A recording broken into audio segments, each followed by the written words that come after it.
Okay, so this time let's have a look at a new question.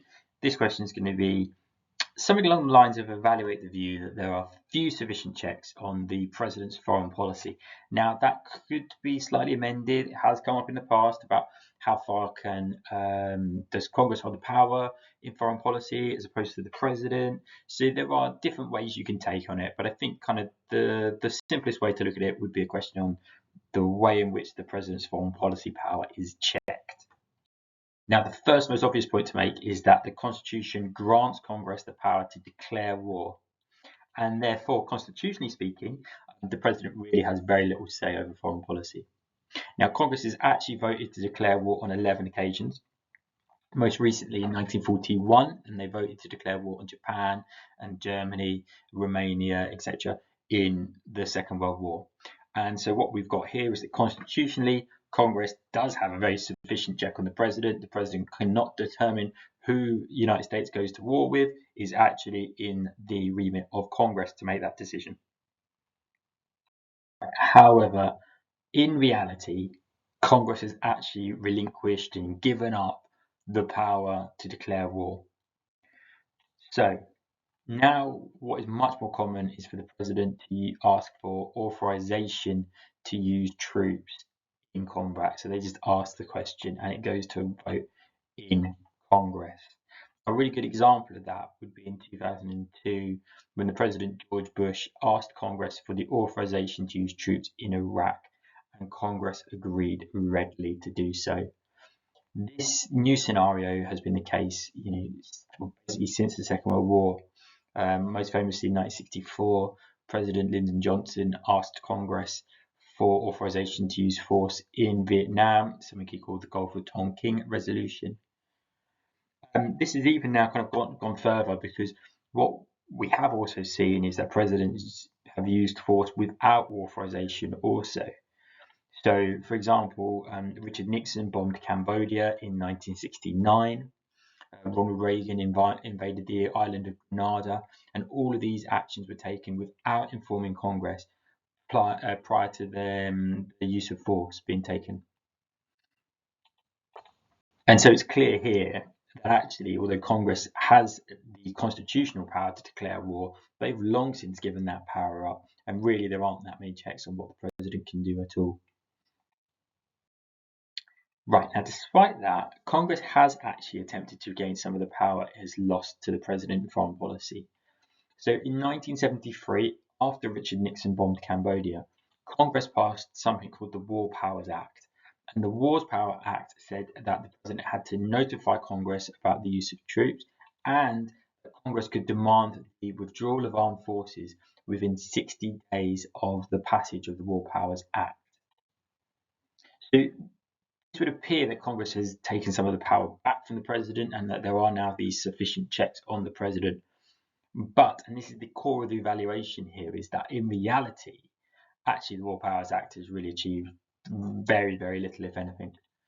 So examples of that would be that in 2011, Barack Obama was using American armed forces, or at least the American Air Force, to bomb targets in Libya. Now, the Congress in 2011 basically said, you can't do that, you need authorization to do that. And Obama's reply was that, well, actually, hang on, these are part of a NATO mission, and therefore, even if you voted on the War Powers Act, I couldn't remove these troops because they're actually not American armed forces; they're part of a NATO mission. Now, moreover, in 2019, Congress did successfully pass the War Powers Act for the first time. And what they were doing there was they were demanding that President Trump stop aiding Saudi Arabia in the Yemeni war. But Trump simply vetoed the bill because, obviously, as president, he has the power to veto any bill. Congress can veto the veto, but it did not have a two-thirds majority with which to do that. And therefore, although Congress has tried to take the power back, we can clearly see here that the War Powers Act is very limited. It is not a good check on the president's foreign policy power at all.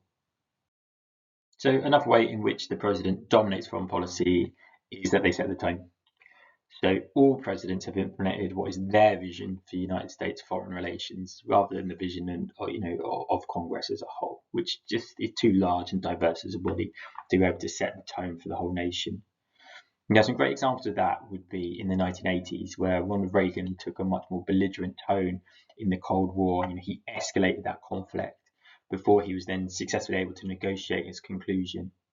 Another great example would be in 2002, and there what we saw is President George W. Bush. He labelled Iraq, Iran, and North Korea as an axis of evil, and then he set about regime change in those countries. Now, if it had been a different president, they would have taken different actions in response to 9/11. So we can see here that foreign policy is very much in the power and the hands of the United States president. Now, despite that, Congress is not completely sufficient checks here. So Congress can often advocate quite loudly for a different foreign policy route.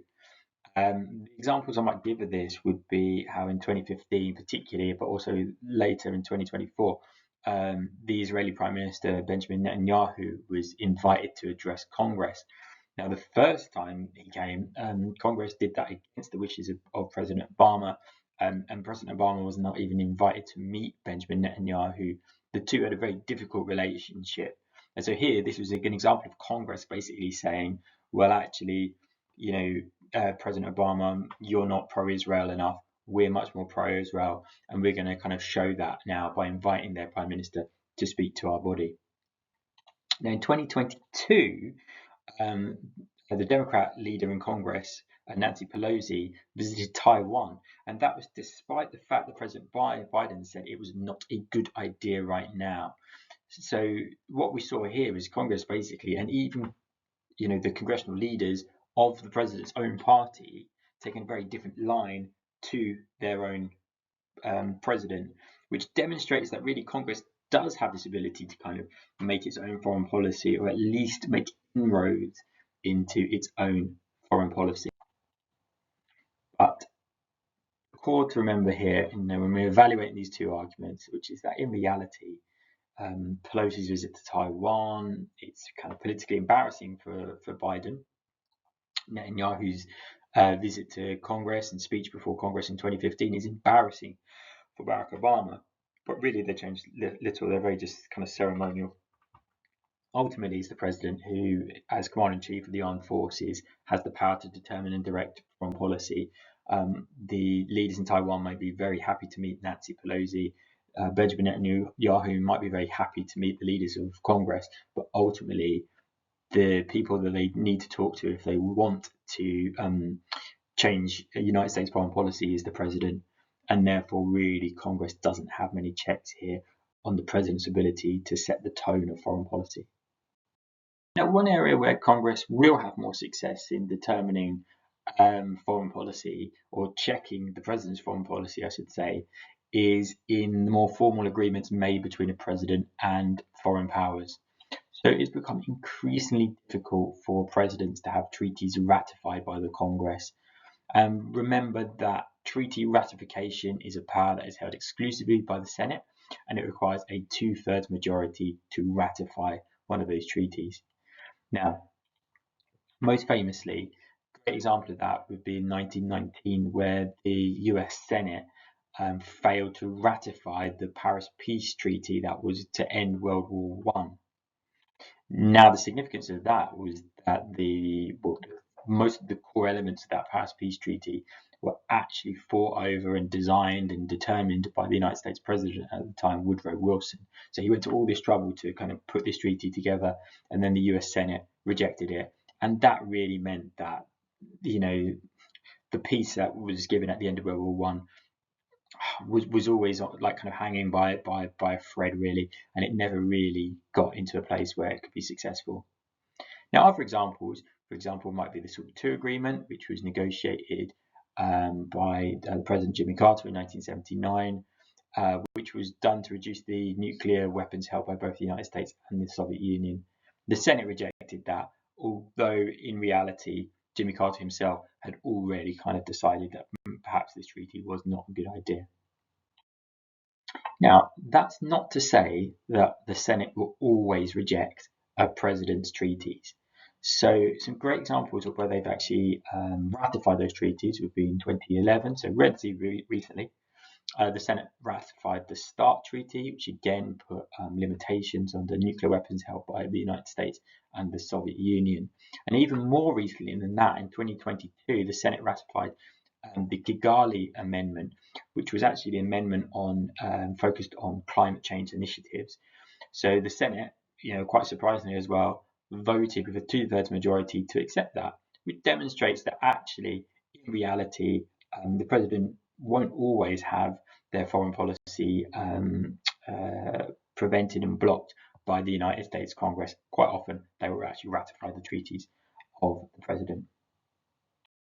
The important point to make here is that it doesn't matter if Congress failed to ratify a president's treaty, because most presidents are now finding ways around that.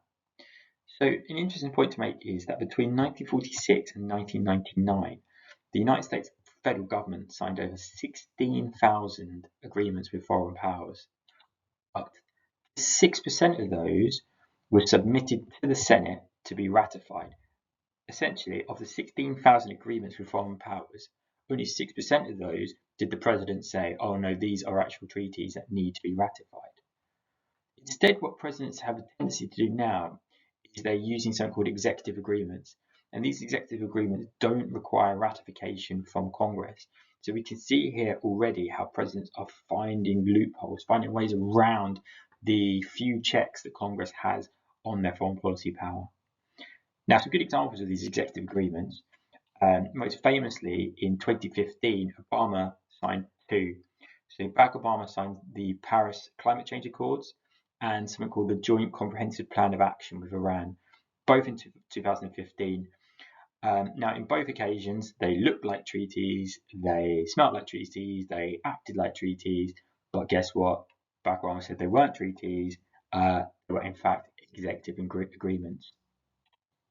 And therefore, it is clear that even when it comes to the ratification of these foreign agreements, Congress has very few checks on the president, and the president can always find their way around them. So in summary, when we're looking at this question, does Congress have sufficient checks on the president's foreign policy power? The answer is an unequivocal no. Even areas where Congress does supposedly have some power, i.e. in the declaration of war, i.e.